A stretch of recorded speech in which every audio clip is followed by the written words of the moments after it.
je tady Tobias a dneska budeme ochutnávať Dr. Witt. Mám Dr. Witt. Dr. Witt, počkajte. Tak.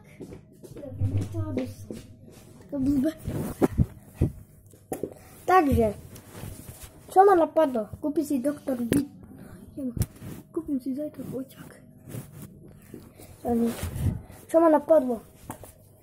Tak kúpim si toto, Dr. Witt. Prepáčte, že som ho nalepila, ale už mi to išlo dole, bo toto som na neho šlapol. Tak prepáčte mi. A nehovorte, že to je voda, lebo to je fakt.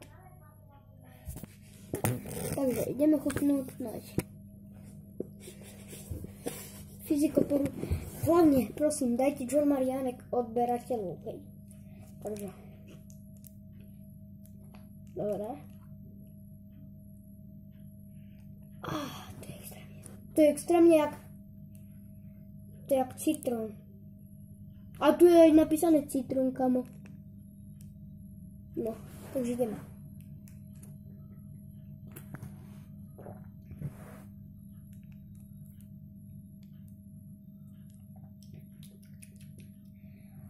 Je to jak voda, ale bez príchutí.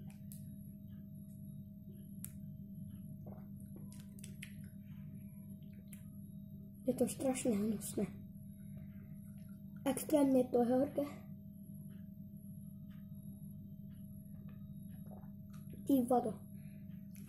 Ja by som toto pre vás nepil. Takže, poprvé, dajte mi odber, like a ochutnám ten fejkový, čo tu má relax. Tu.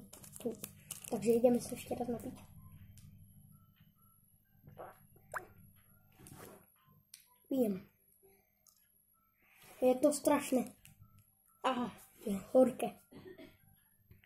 Strašne to je hnusné. To je strašne hnusné, ale fakt. To je hnusné. Nechce by som vybil, aby som to nepil.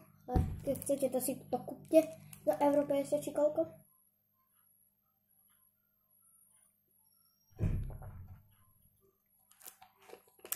To by bolo na ne všetko. Dajte mi like a odber. Čus. Čus bus, autobus.